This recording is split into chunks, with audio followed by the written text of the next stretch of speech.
born and 20 years ago. And he said to me, do I really want him to be honest? Give me an honest answer, or do I want him to patronize me? I say it would be very disheartening if he patronizes me, but I would love to him to be honest and tell me honest truth. What do you think that about the Nigeria of before and Nigeria of today? And he told me very clearly, he said, Prince, that we have actually drifted backward. He told me that we are at the backward movement. And I said, why? He said two things. He doesn't want to say more than two. He said, am I safer now than 20 years ago? He said, Prince, he's much, much safer 20 years ago than now. He said, Prince, without security, can you develop a place? I said to him, he's 100% correct.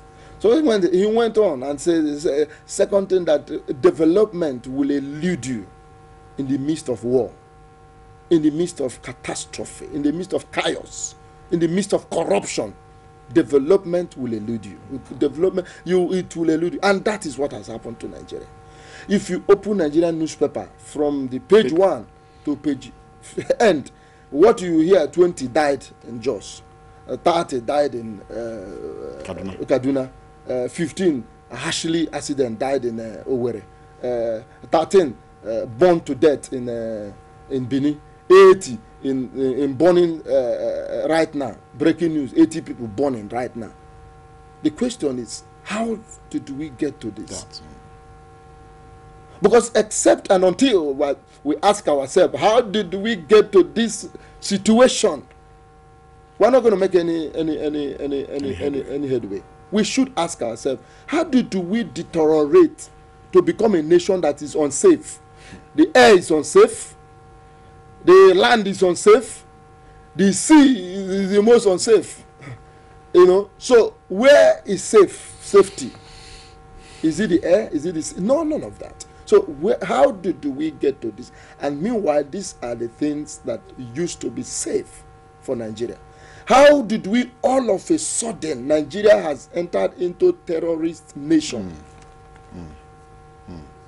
12, 15 years ago, Nigeria, if you say there is a terrorist in Nigeria, we will laugh at you. We will laugh at you. That's the word. We will laugh at you. If I come into United States of America, when I arrived in New York 12 years ago, they will only look at my documents. They will only search my documents and probably, search my bag. But today, they search my document, they search my body, they search my head, they search my ear, they search my nose. They may even ask you to go into toilet. Yes. And so you can give them some specimen. I want to tell parents I've been in marriage now for 18 years. So I can still say that I'm still young in marriage, 18 and counting. I can tell to parents that they should not despair. They shouldn't. Hope is still on the way. We cannot but love Nigeria. I have no other country. We don't have any other country, none that can be better than us. We know that it's very, very almost hopeless. Hopeless is almost hopeless. But in the midst of the calamity, there are still a little bit of goodness coming forth. In the midst of bitterness, sweetness is going to come through.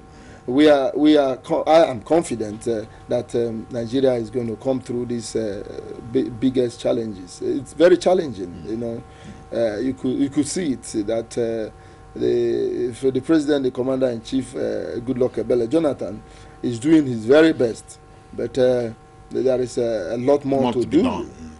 He knows it, and the good thing about him is admittance that more needed to be done.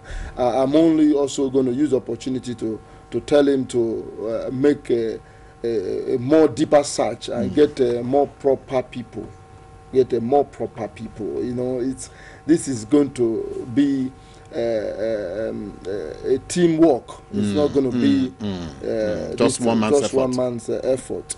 And the team he has is good, but he needs to be reinforced continuously, and also make changes continuously. Change is also very inevitable. Make change even when someone is doing well. You can change so that you can recreate. Yes. You can be renovate. That's the Dubai that we are talking about. They are very creative. That everything good they cut from America, they paste.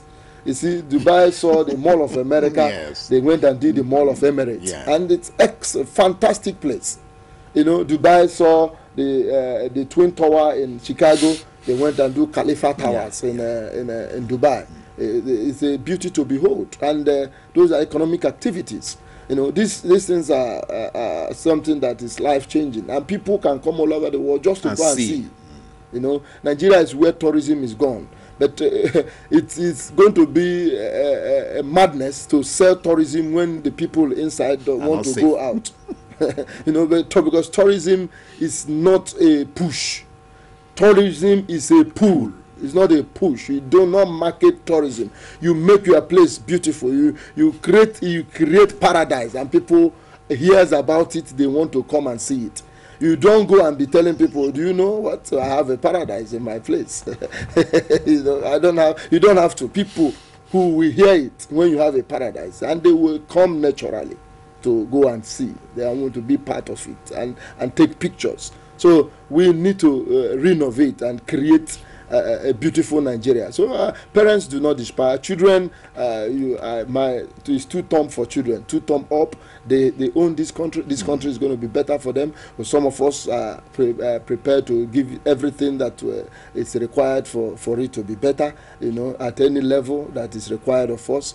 I personally, we are going to engage the system. We are not going to stay aloof. Yeah. We are not going to stay back. We are going to participate. We are going to engage it. We believe that God is going to give us the grace, the strength, the character to push forward and continue to move forward.